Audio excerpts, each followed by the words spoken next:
explosão celeste, todo o universo feito por Deus. Não há milagres para exaltar, é tudo natural nas leis da criação.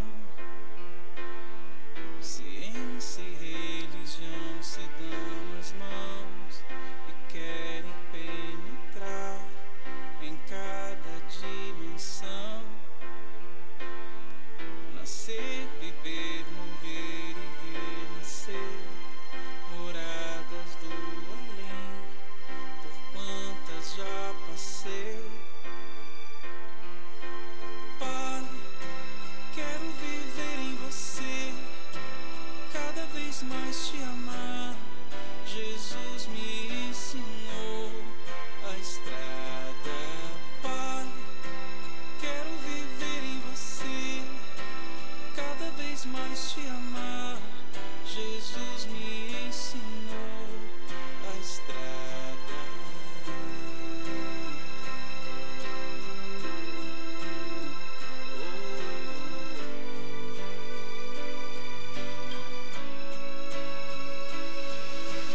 Deus e eu, pelo infinito espaço, pelo infinito tempo, amor. Big Bang, uma explosão celeste, todo o universo feito por Deus. Não há milagres para exaltar, é tudo natural nas leis da criação. Ciência e religião se dão as mãos e querem penetrar em cada dimensão. Nascer, viver, morrer e renascer, moradas do além, por quantas já passei. Pai, quero viver em você, cada vez mais te amar. Jesus me ensinou a estrada. Pai, quero viver em você, cada vez mais te amar. Jesus me ensinou a estrada. Pai, quero viver em você, cada vez mais te amar. Jesus me ensinou a estrada. Pai, quero viver em você, cada vez mais te amar. Jesus me ensinou a estrada.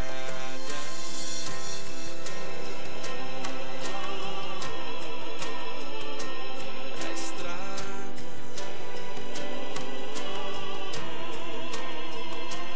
A estrada. A estrada. A estrada.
noite a todos.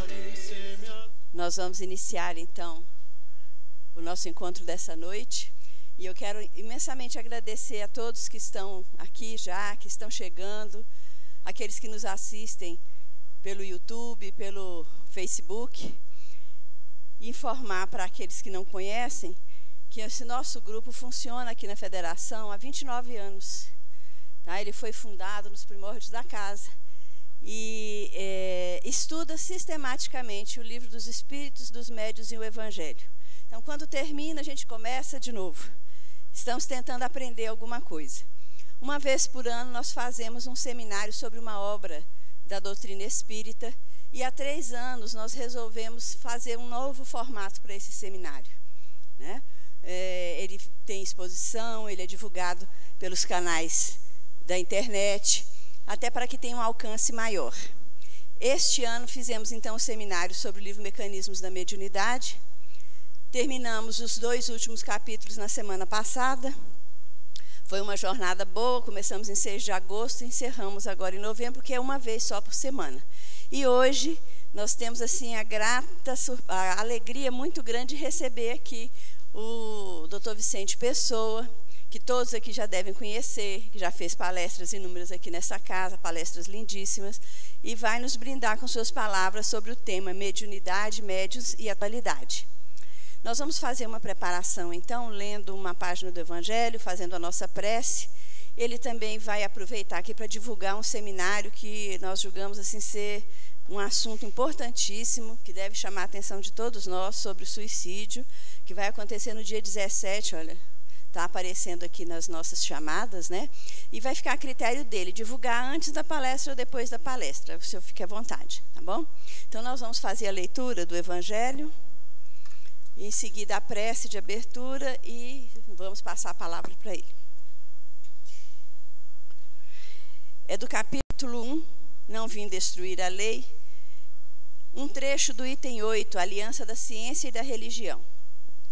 A ciência e a religião não puderam entender-se até hoje, porque cada uma, encarando as coisas exclusivamente do seu ponto de vista, repeliam-se mutuamente.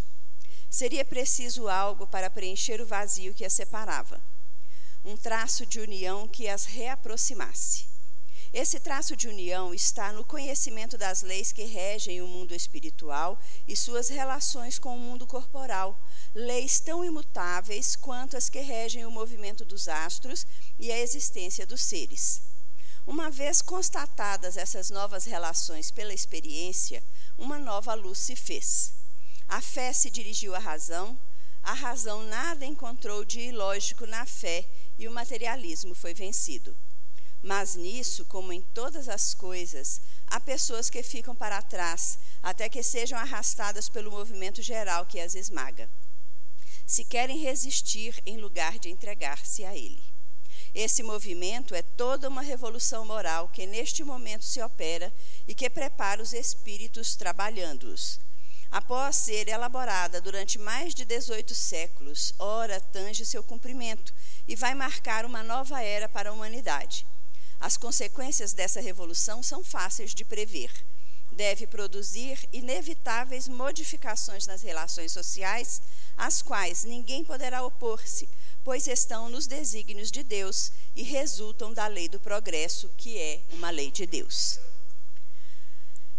Vamos então, neste momento, elevar nossos pensamentos a Deus, nosso Pai, agradecidos mais uma vez pela oportunidade de estarmos aqui reunidos sob o amparo dessa providência e dos espíritos abnegados que, em nome de Deus, dirigem este trabalho. Obrigada, Senhor, pela presença dos nossos companheiros aqui, por aqueles que estão se deslocando para cá ou que não conseguirão chegar, mas que nos assistem pelas nossas vias de comunicação virtual. Abençoa os trabalhadores desta casa, os nomes que estão nos cadernos de irradiação.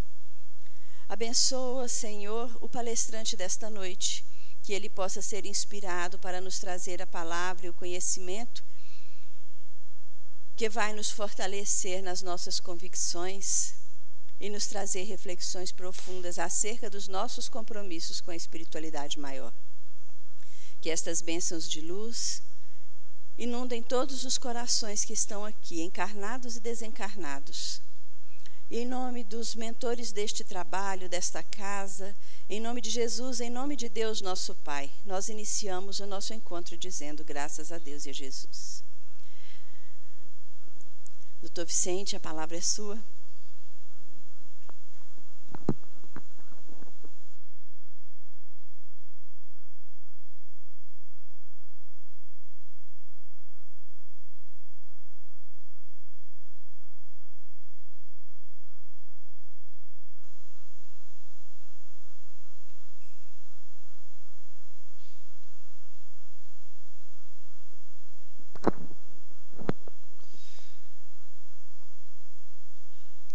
Boa noite a todos.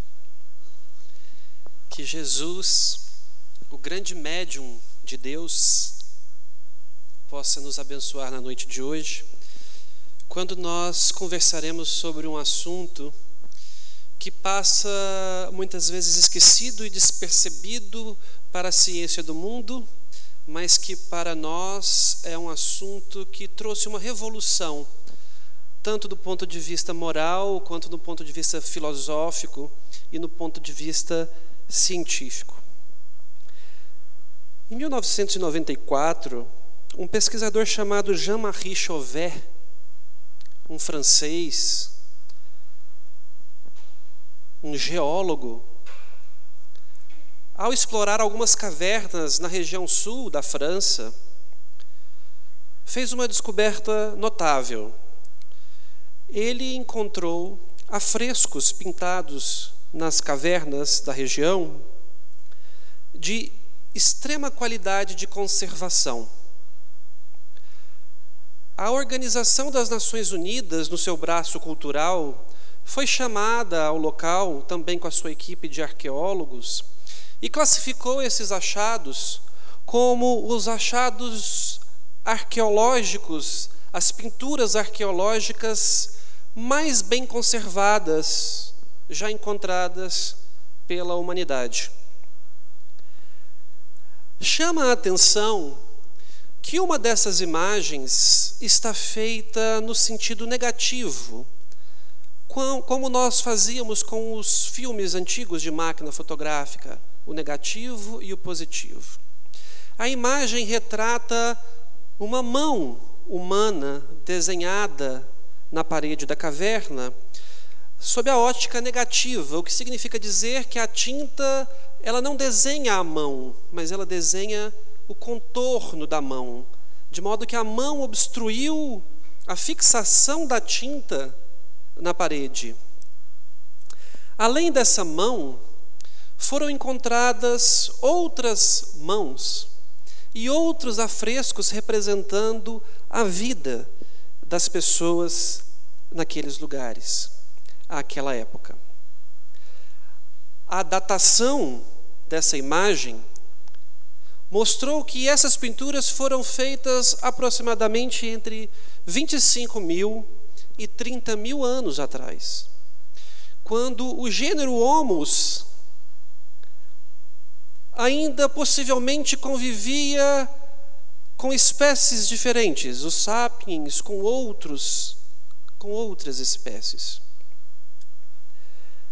E ao interpretar essas imagens nas paredes dessa caverna, esses especialistas da ONU, peço licença só um minuto, não é ligação, é só porque aqui estão as minhas notas para eu me lembrar do que eu devo falar, e o telefone apagou. Então eu preciso colocar aqui para que ele não apague, não é isso? Bloqueio. Nunca. Devia ter feito isso antes, mas acontece.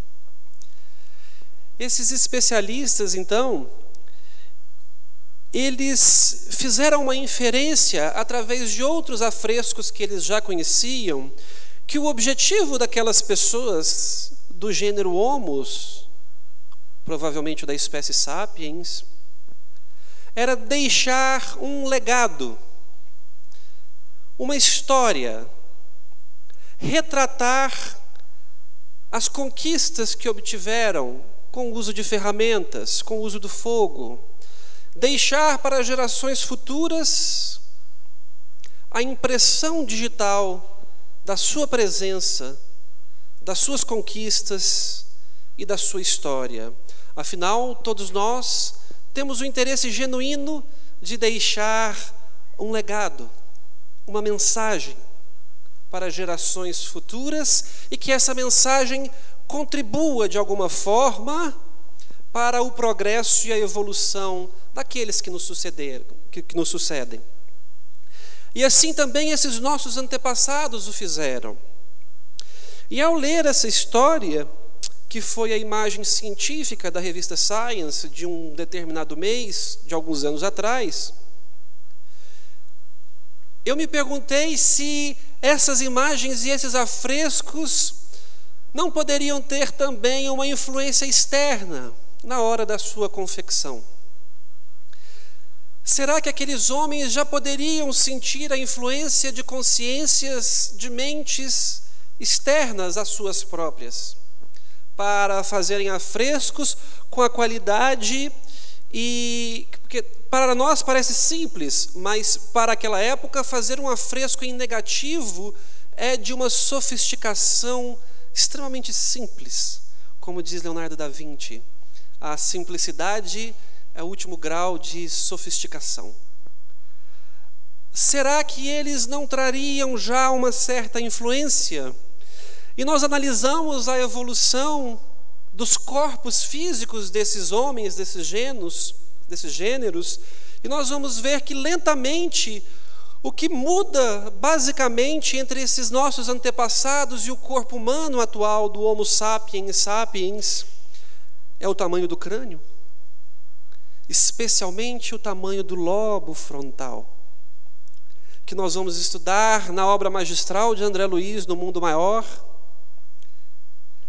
É o local de transcendência que o espírito usa para comunicar-se com o transcendente. É a parte cerebral que o espírito humano usa para fazer uma pergunta que só a espécie humana é capaz de fazer. E essa pergunta é: e se? É o lobo frontal que nós usamos para planejar o futuro, analisar o passado, entender o presente e, baseado nessa análise, projetar o nosso futuro, enxergando os diferentes desfechos, baseado no: e se eu tivesse feito aquilo? E se eu tivesse agido daquela forma? E esse lobo frontal, ele abre as portas e descerra as cortinas do mundo espiritual. E talvez esses nossos antepassados com esse cérebro mais limitado, o lobo frontal com um córtex reduzido, com menos neurônios, fosse capaz apenas de manifestações mais simples de contato com o plano espiritual. Porque o fenômeno mediúnico, ele sempre existiu, existe e sempre existirá. Nos dirá o benfeitor Emmanuel, no livro Religião dos Espíritos, no capítulo 57, cujo título é Fenômeno Mediúnico. O fenômeno mediúnico é de todos os tempos, do passado, do presente e do futuro. Os povos primitivos sentiam o peso da presença dos mortos e procuravam garantir a sua segurança após a morte.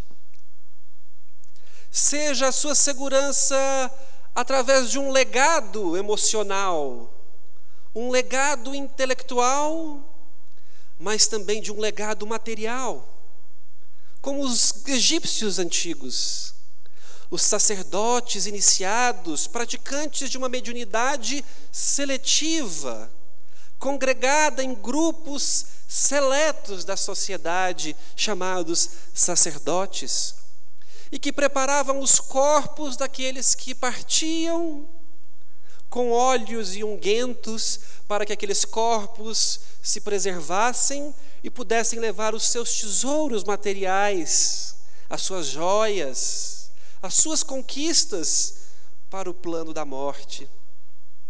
Porque, como disse Emmanuel, eles procuravam garantir a sua segurança no reino da morte, porque já pressentiam e já entendiam através da prática mediúnica que a morte não era o fim, que a vida transcendia a matéria. Mas não só no Egito, os babilônios também tinham os seus magos, que também faziam rituais que os mantinham em conexão com inteligências e mentes externas àqueles praticantes. Na própria Grécia Antiga, as pítias eram sacerdotisas escolhidas dentre as mulheres mais puras das aldeias. E quem não conhece o famoso e formoso Templo de Delfos, onde está escrito a famosa frase equivocadamente atribuída ao filósofo Sócrates: conheça-te a ti mesmo e conhecerá os deuses e o universo. Porque a frase não termina aí. Conheça-te a ti mesmo e conhecerá os deuses e o universo. E a sacerdotisa responsável pelo templo de Delfos, a Pítia, ela entrava em transe para atender os visitantes que lá compareciam, através da aspiração de uma fumaça que vergia do solo. E segundo a mitologia grega, essa fumaça era resultante da decomposição do corpo, dos restos mortais, de uma serpente dragão chamada Píton, que foi assassinada por Apolo em pessoa. Hoje sabe-se que aquela região na Grécia, as rochas e os vegetais exalam sim uma substância que causam algum tipo de alucinação. A geologia, a arqueologia e a botânica lá estiveram e estudaram isso. Mas as pítias, então, ao aspirar essa fumaça, entravam nesse transe e respondiam às perguntas e às dúvidas dos visitantes. Pessoas importantíssimas lá passaram.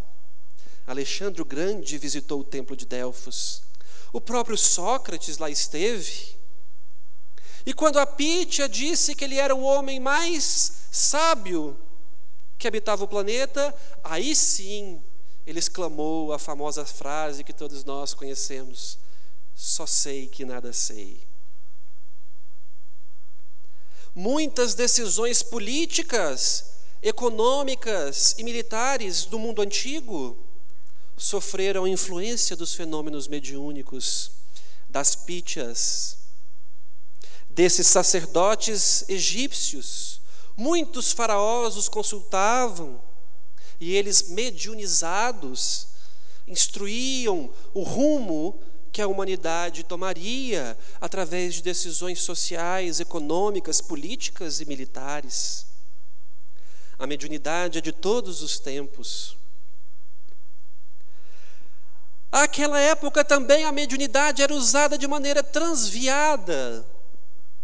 Quem não se lembra dos grandes bacanais romanos, das cerimônias de sacrifício, de assassinato, cerimônias com potencial exótico, todas sob influência do fenômeno mediúnico. Não havia uma organização, um estudo sério daqueles fenômenos. E o tempo passa e reencarna no planeta o nosso governador, Jesus de Nazaré. Um espírito que há 4,5 bilhões de anos, quando a Terra foi formada, já era um espírito perfeito. Coordenou a formação do planeta.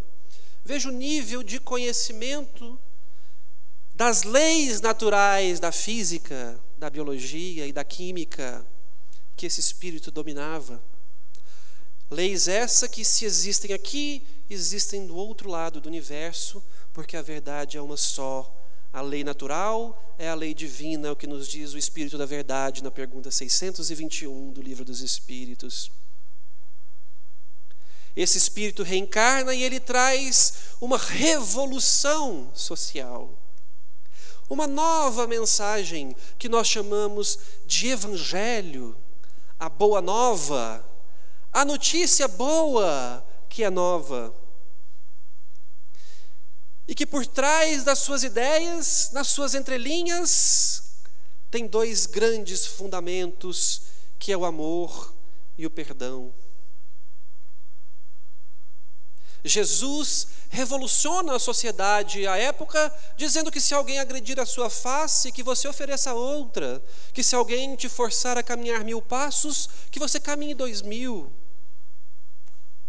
E que era preciso amar aquele que o agrediu, tanto quanto nós amamos aquelas pessoas do nosso círculo familiar e ao Criador sobre todas as coisas.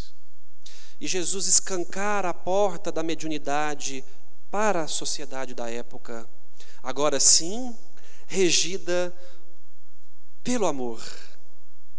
Não mais bacanais, vícios, cerimônias exóticas, sacrifícios, mas a mediunidade aplicada em benefício do semelhante. Allan Kardec vai descrever no livro A Gênese, na sua segunda parte, que muitas pessoas esquecem, a Gênese é o nome do livro, mas o subtítulo, As Predições e os Milagres do Evangelho. Na segunda parte, quando vai analisar os milagres do Evangelho, ele inicia por analisar a superioridade de Jesus. E numa sequência de raciocínio lógico que caracteriza a obra kardeciana, uma lógica irrefutável, sólida, ele conclui que a superioridade de Jesus não estava baseada nas características do seu corpo físico, mas sim do seu corpo perispiritual, aurido da matéria mais quintessenciada presente ao redor do globo terrestre. Mas não só isso, a superioridade de Jesus estava baseada no seu poder moral, na sua autoridade moral, na sua ascendência moral sobre todas as criaturas que se aproximavam dele. E então perguntará Allan Kardec para si mesmo no texto, e ele mesmo trará a resposta: era Jesus médium? E a resposta é surpreendente: Jesus não era médium. Porque o Cristo era o Espírito mais perfeito que habitou este planeta. Como é que alguém ousaria trazer uma mensagem revolucionária através do Espírito mais perfeito, sendo que ele tinha uma ascendência moral sobre qualquer outro espírito que se manifestasse através dele? Então Jesus não era médium.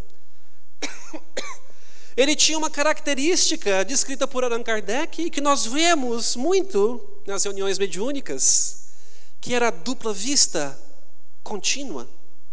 Contínua. Jesus enxergava o plano espiritual em 100% do tempo, em todos os minutos. Mas não só isso, era uma dupla vista contínua e absolutamente poderosa, penetrante, de modo que ao colocar os seus olhos em alguém, ele devassava a sua mente, o seu passado e a sua história, e ele sabia reconhecer exatamente quem era aquela pessoa na escala espiritual. E por isso, na minha primeira palavra, eu disse que Jesus, o médium de Deus, nos abençoe, porque é exatamente assim que o codificador Allan Kardec o chama ao concluir esse raciocínio, que Jesus não era médium. a não ser, simbolicamente, médium de Deus. Porque trazia a lei divina na sua amplidão máxima. Trazia Jesus a religião do cosmos, das galáxias, as mesmas leis que o Criador utilizou para reger todos os mundos, todas as galáxias aqui e nos confins do universo. Numa de suas falas, Jesus diz: eu vos enviarei o Consolador prometido. E o tempo passa, e no século XIX, na França, na mesma França em que nós vimos as pinturas rupestres, as mesas começam a girar, sozinhas, flutuam no ar, se movimentam de um lado para o outro e, surpreendentemente, começam a responder perguntas de maneira inteligente, inicialmente parando nas letras e depois sendo substituídas por cestas com uma caneta ou uma pena na ponta, que rabiscavam, e posteriormente substituída diretamente pelo braço daqueles sensitivos à época.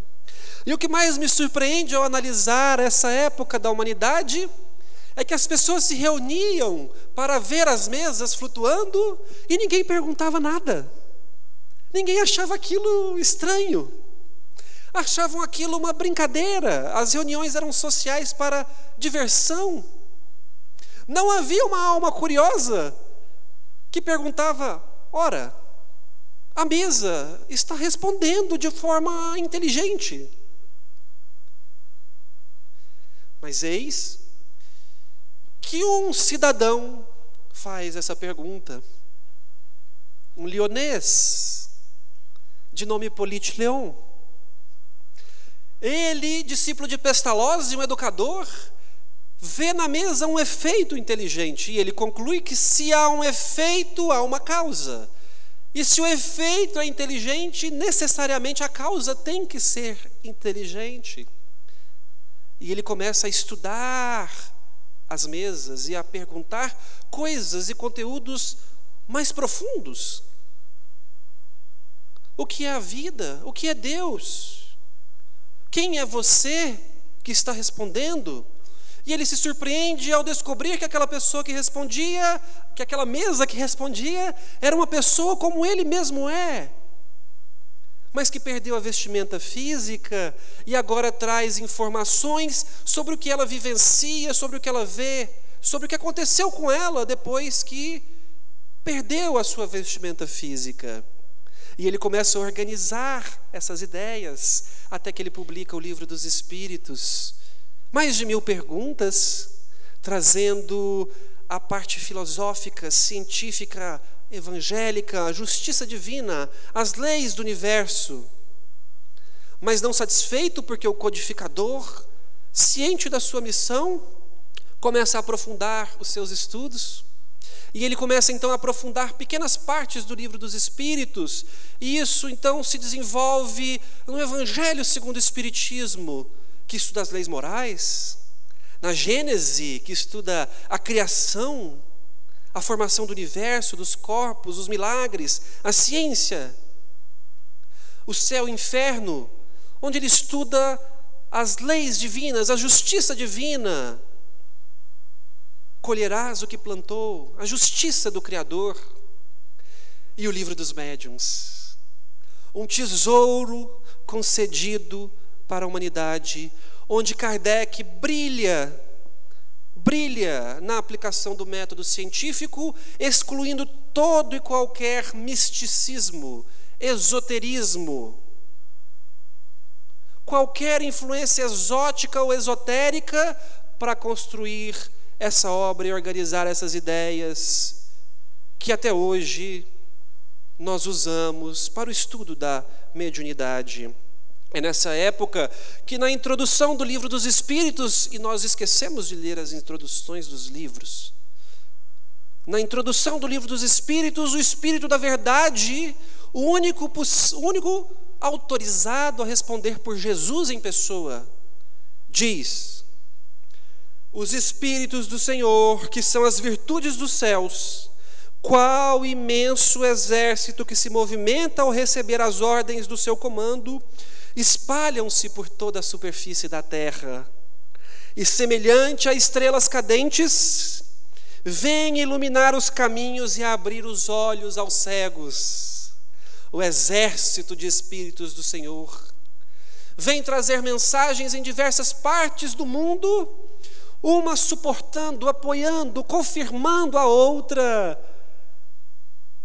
fazendo com que Kardec adotasse esse método como a ideia universal do ensino dos Espíritos, onde médiuns diferentes, em países diferentes, com línguas diferentes, trazem a mesma ideia. E ele usa isso para dar a solidez, embasamento de verdade para a doutrina dos Espíritos. Porque não é a mensagem de um homem só, é o exército do Senhor que desce aos céus. Isso está descrito também em Atos, capítulo 2, versículo 17, quando se diz: nos últimos tempos, diz o Senhor, espalharei meu Espírito sobre toda a carne.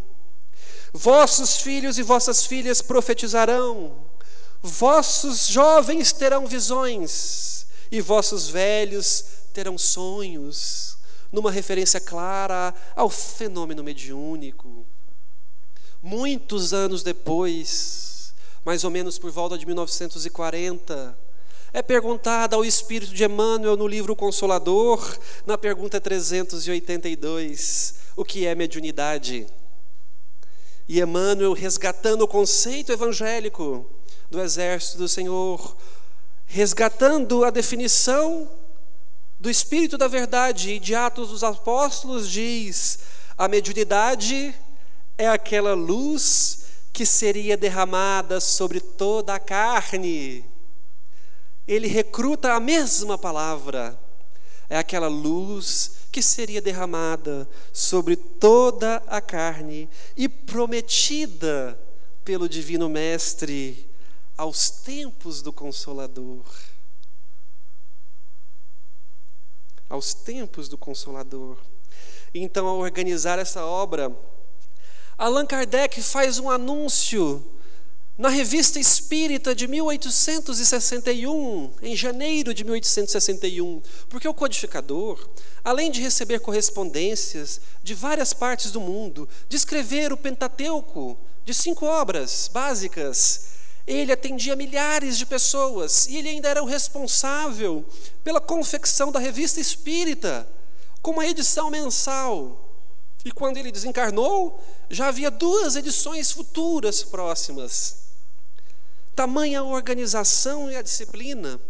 E a Revista Espírita de janeiro de 1861, nós vamos ver Allan Kardec escrever nos primeiros dias de 1861, anunciada há muito tempo, mas com a publicação retardada em virtude da sua própria importância. E essa frase já é importante para nós, ele mesmo dando o peso da importância do lançamento da nova obra. A sua publicação foi retardada porque ela precisava ser revisada, ampliada, perfeccionada, ampliada. Em virtude da sua própria importância, esta obra aparecerá entre os dias 5 e 10 de janeiro, no próprio mês, na livraria do Sr. Didier, o seu grande amigo e editor. Localizada na rua tal, número tal, representa o complemento de O Livro dos Espíritos e encerra a parte experimental do Espiritismo, assim como esse último Livro dos Espíritos contém a parte filosófica.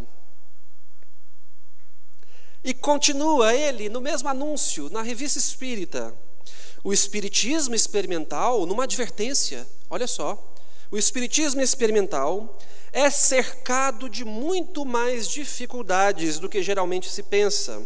E os escolhos, ou seja, as dificuldades, as entraves, os obstáculos aí encontrados são numerosos, já alertando que mediunidade é coisa séria.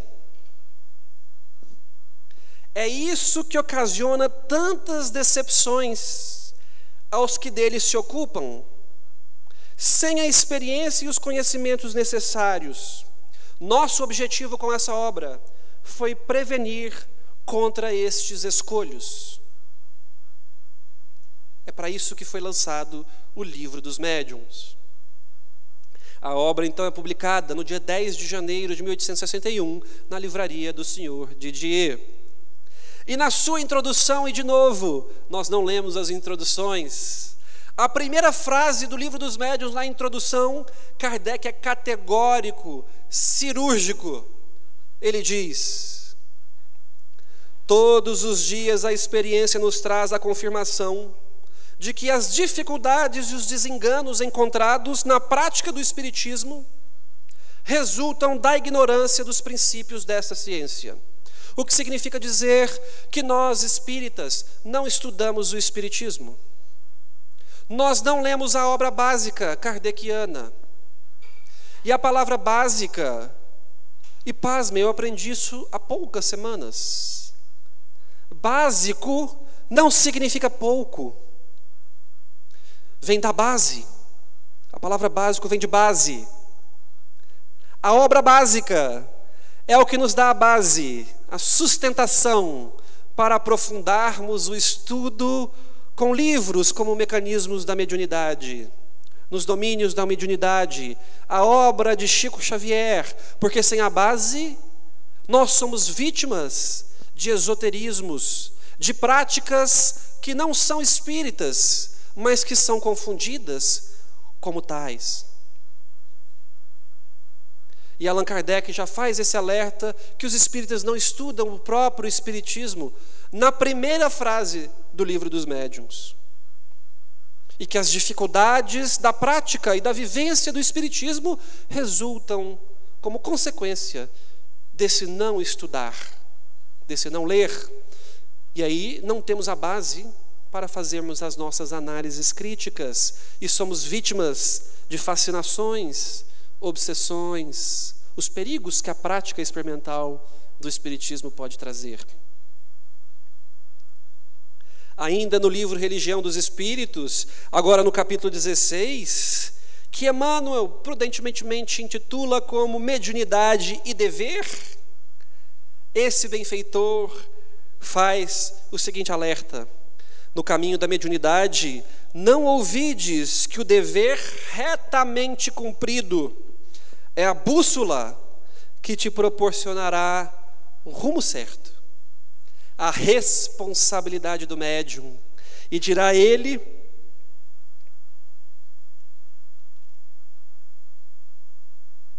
que a mediunidade em si só, por si só, ela é absolutamente neutra. Ela não é boa nem ruim,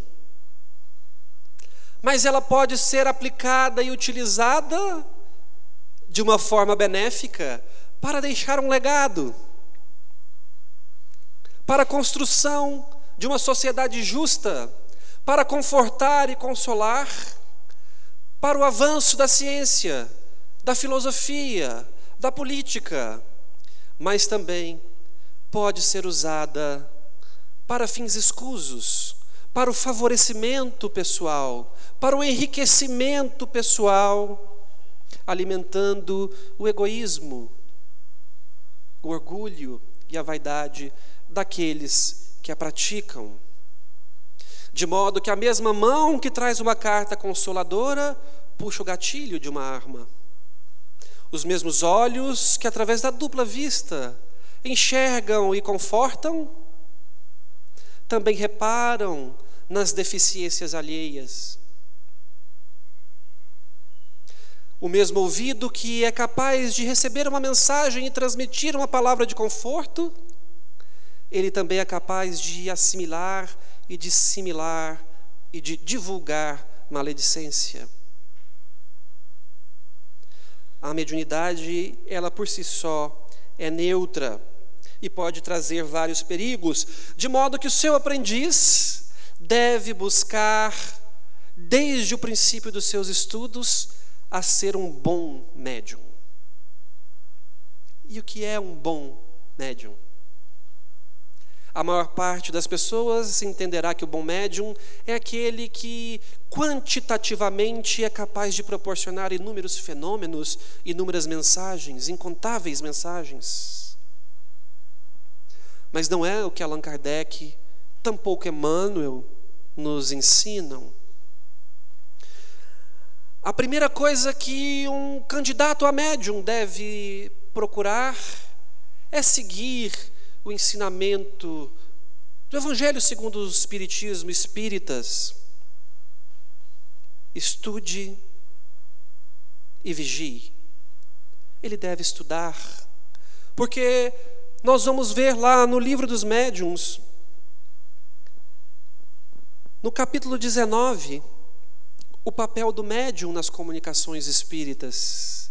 E quem traz a mensagem é um texto de Erasto e de Timóteo, quando eles dizem que o conhecimento prévio do médium tem facilitação direta do recado da mensagem mediúnica, que os espíritos eles têm uma certa predileção ou favorecimento àquele médium que já traz consigo um conhecimento relacionado à mensagem que será transmitida.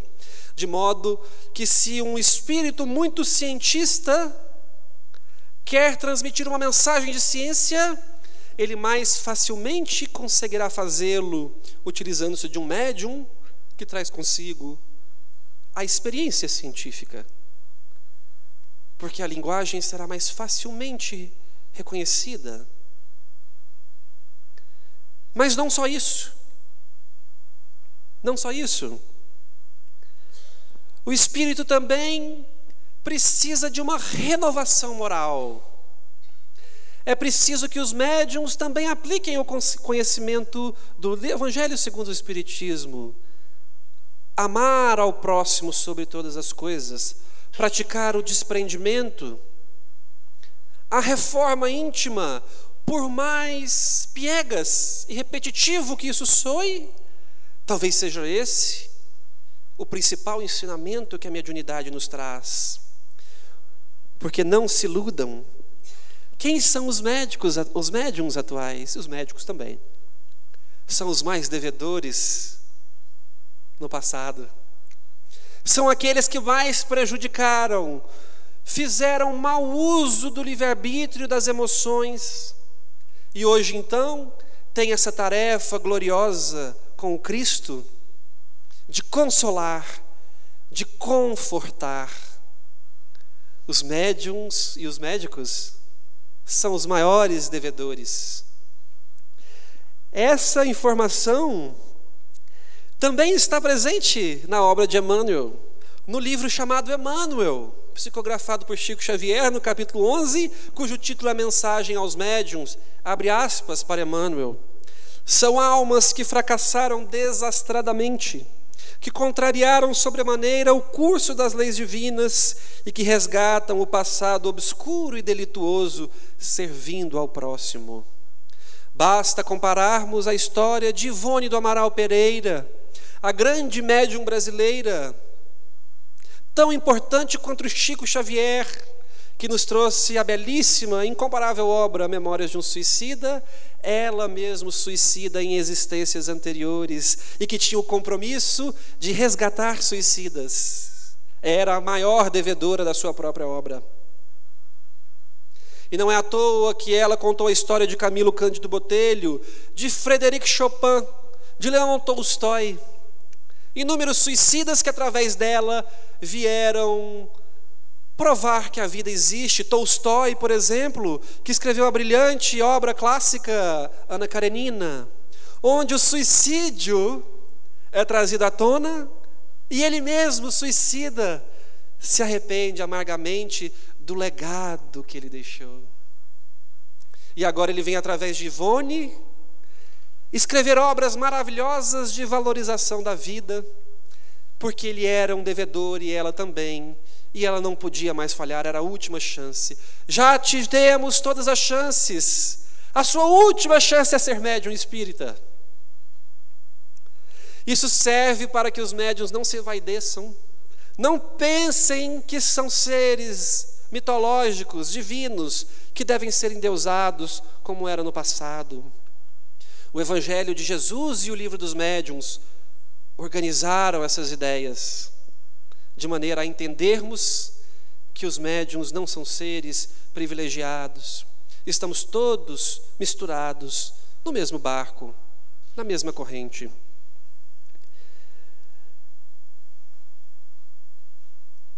No livro Mecanismos da Mediunidade, que vocês acabaram de estudar, numa aula de física, eu fico muito feliz de ver meu antigo professor de física na plateia. Ele não lembra de mim, óbvio, muitos alunos, mas numa aula de física, André Luiz vai dizer que a mediunidade funciona como um circuito fechado, um circuito elétrico fechado, onde nós temos em um polo, cadê minha cola? O polo positivo, isso no circuito elétrico, um polo positivo, um polo negativo e um interruptor que une os dois e faz com que o circuito se feche e a corrente elétrica circule. Quando nós apertamos o botão da luz, nós estamos fechando o circuito e a corrente elétrica, os íons, os elétrons, conseguem percorrer aquele circuito. E é assim mesmo que a mediunidade funciona, onde em um polo nós temos o espírito, no outro polo nós temos o médium, e o interruptor é o pensamento de adesão do médium,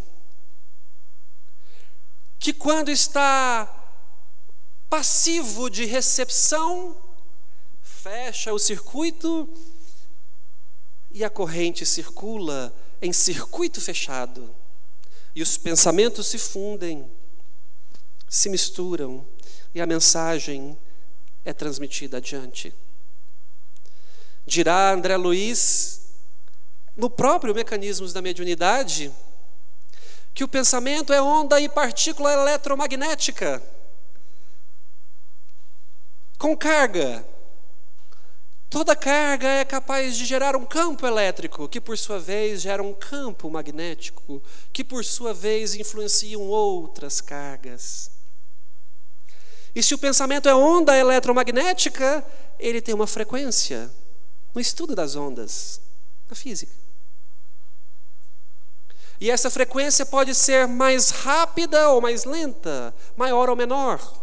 E quanto maior a frequência de uma onda, maior a sua velocidade de propagação no espaço. E também maior a sua capacidade de penetrar na matéria. Isso está escrito em Mecanismos da Mediunidade, não é num tratado de física. E então ele vai dizer que nós, aqui, no estado normal, emitimos ondas mentais lentas, longas, com baixa velocidade, com baixa capacidade de penetração na matéria. Mas ao fazermos uma prece muito emocionada, no momento de dor, de sofrimento, nós somos capazes de aumentar a frequência das nossas ondas mentais. Vamos elevar a vibração, não é assim que falamos? A vibração, a frequência das nossas ondas. E aí nós somos capazes já de produzir espiritualmente centelhas de luz, um espírito de luz. Mas espíritos angélicos como Cristo, as ondas mentais vibram, a frequência é altíssima, altíssima. Percorrem rapidamente o espaço e penetram profundamente na matéria, de modo que eu sempre trago essa inferência. Será que as ondas mentais de Jesus penetravam tão profundamente na matéria, impregnadas de um amor puro, que atingiam um núcleo celular, modificando o genoma das pessoas e fazendo curas instantâneas?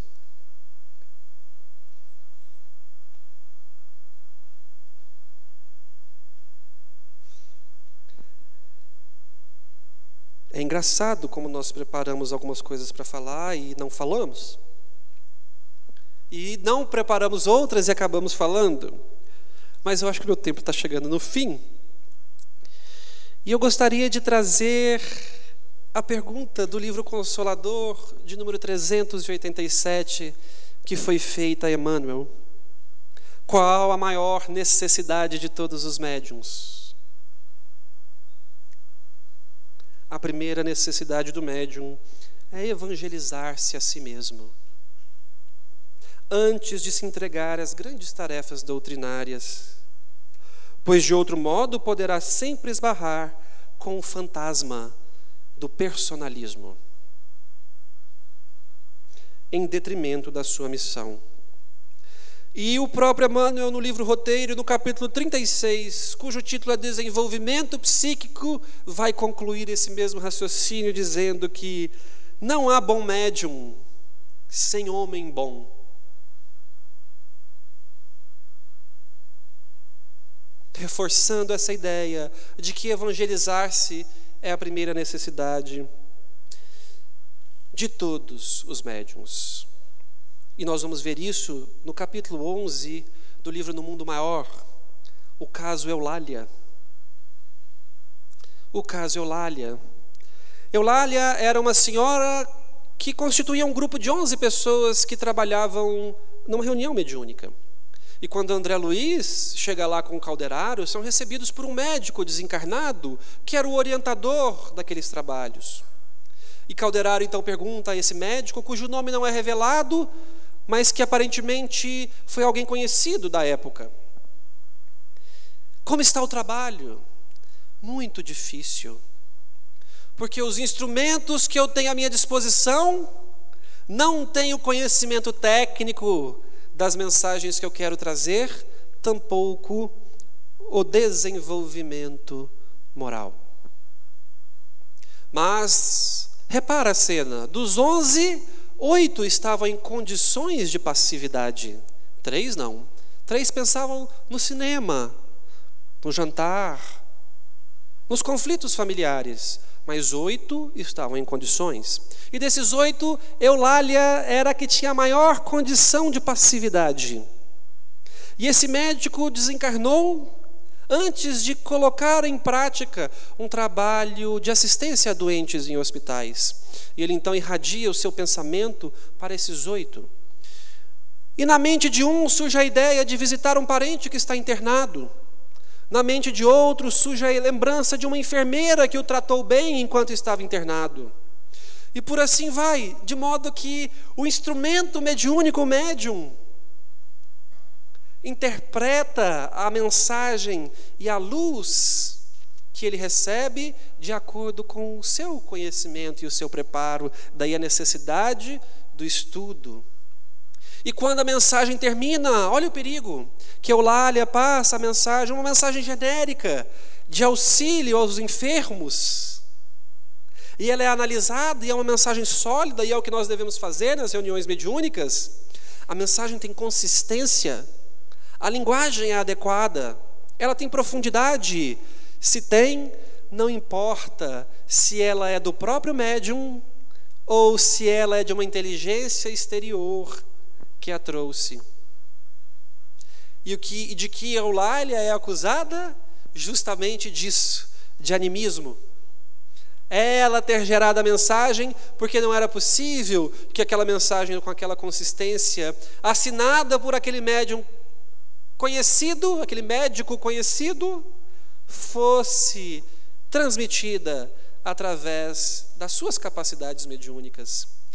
De modo que fica o alerta para nós que trabalhamos em sala mediúnica, de tolerância, respeito e caridade para o nosso companheiro médium que está ali se colocando à disposição da mensagem consoladora, que carrega também as suas dificuldades, mas se esforça no estudo cotidiano para se melhorar.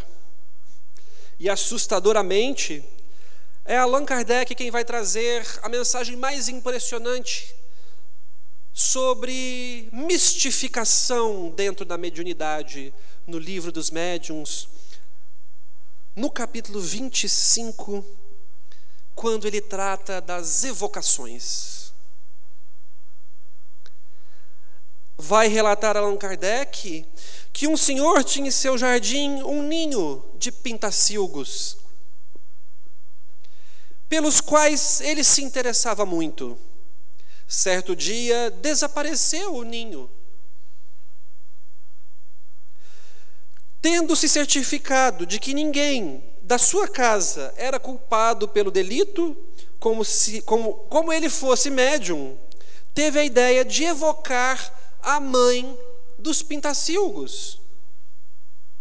Ele evocou a pintacilga.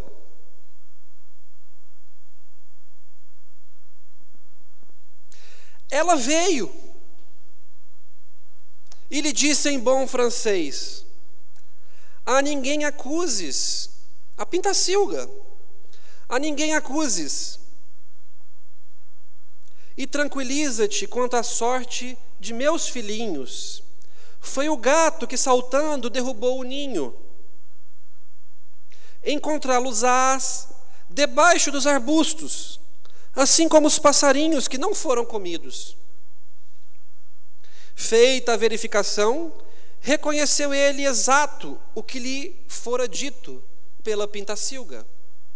Lá estava os pintacilguinhos, num canto do jardim. Dever-se-á concluir ter sido o pássaro quem respondeu? Certamente que não. Mas Allan Kardec pergunta: mas como pode então? E a resposta de São Luís é o seguinte: evoca um rochedo e ele te responderá. Porque há espíritos brincalhões mistificadores que, desinteressados do fenômeno mediúnico sério, uma vez que são gente como a gente, gostam de nos ver andar em círculos, repetir os mesmos erros, as mesmas falhas, de modo que, se nós evocarmos a mamãe pintacilga, ela virá e nos responderá em bom pintacilguês. Por isso que é necessário o estudo da base. Da base. Nenhuma casa é feita sem a fundação. Nenhum diagnóstico é feito sem uma boa anamnese. É a base. Para que você tenha a análise crítica do que está lidando. E na atualidade, qual é o papel dos médiuns?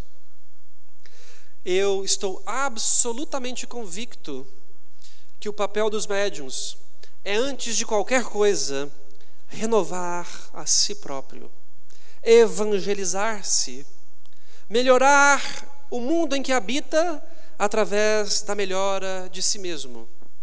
Não perder-se mais uma vez como espírito equivocado do passado. Aplicar a sua faculdade com zelo, com retidão, com amor. Não há nada mais atual do que o médium kardeciano. O médium que segue Kardec, não há nada mais elegante do que a mediunidade clássica, a mediunidade doada. Não há nada mais sofisticado do que isso. A mudança nunca vem de fora para dentro. É essa a mensagem do Evangelho de Jesus. Não adianta terapia com cristais, com cores, nem mesmo o passe adianta, se o remédio interno, se a modificação e a transformação não vem de dentro. Espiritismo é transformação moral, não tem nenhuma relação com esoterismos, práticas outras que, muito embora tenham o seu valor, apenas coloco que não devem ser chamadas de espiritismo, porque assim não são, apesar de terem o seu valor. O médium atual, o médium moderno, é aquele conectado, sintonizado com a obra kardeciana. É o médium seguro, que sabe interpretar criticamente as mensagens que recebe e que o faz de maneira idônea, justa, reta, sem cobrar um centavo, doando-se para a vida e para o nosso semelhante. Que Jesus, o médium de Deus, nos abençoe a todos e possa permitir que nós, exercendo as nossas mediunidades, sejamos retos, corretos, esforçados, porque assim seremos definidos como espíritas, aplicando esforço para diminuir as nossas más inclinações.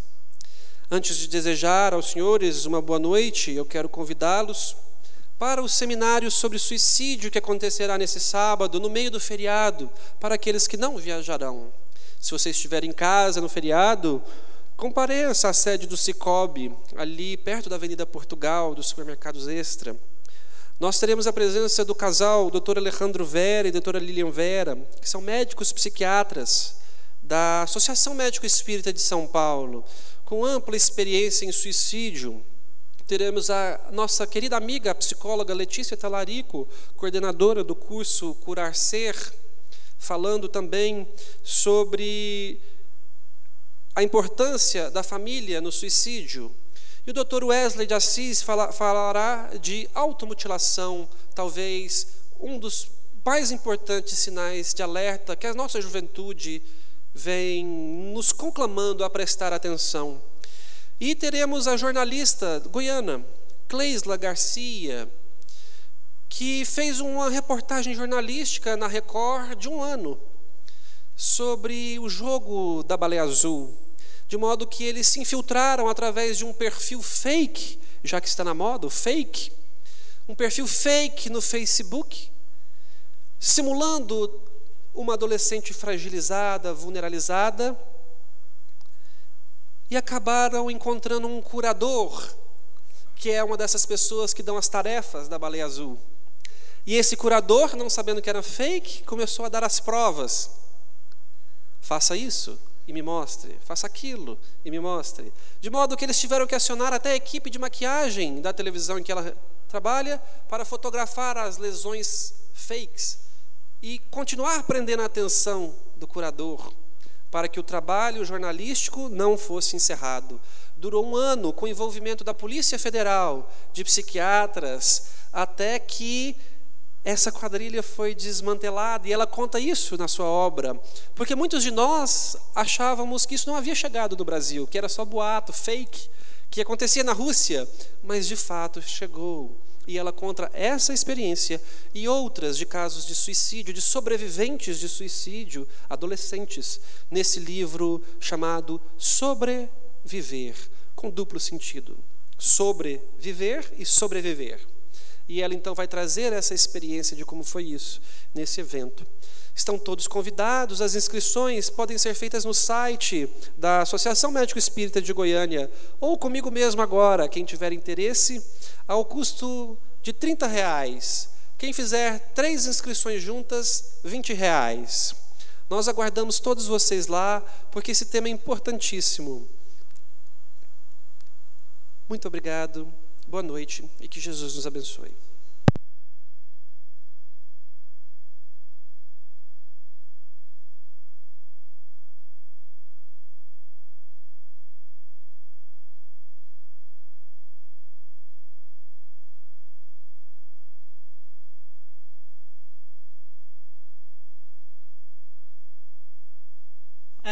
A primeira vez que eu ouvi o Vicente, faz muitos anos, deve fazer uns 6, 7, 8, nem sei mais.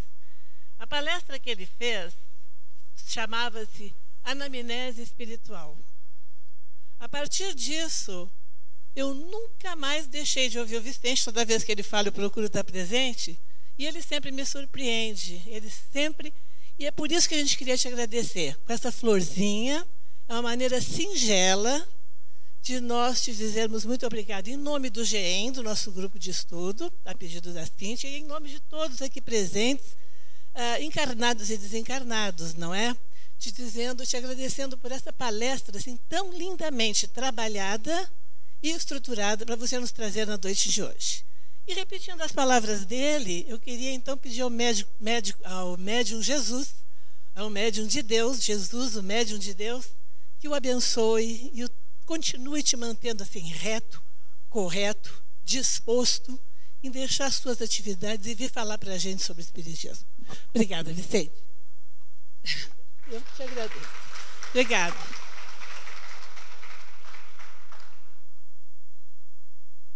Daqui, Cíntia.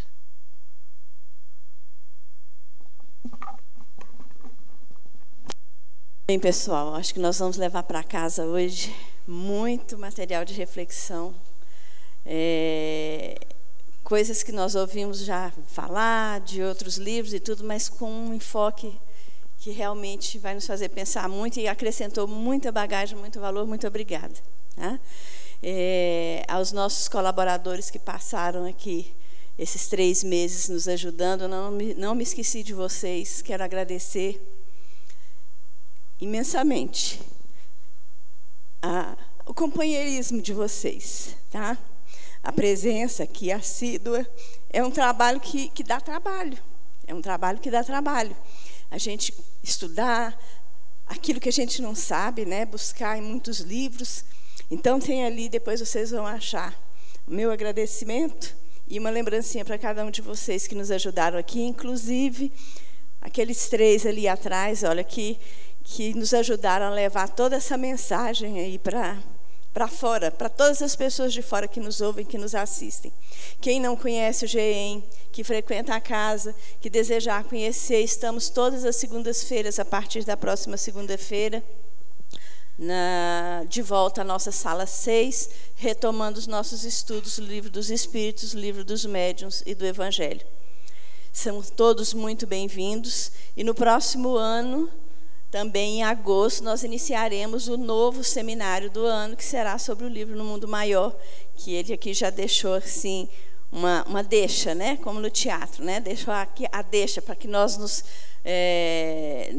interessemos pelo assunto, leiamos o livro e nos disponhamos a estudar juntos aqui no próximo ano, por mais 30 ou 60 dias. Talvez o livro é um pouco maior, 90 dias, normalmente é o que o nosso seminário dura.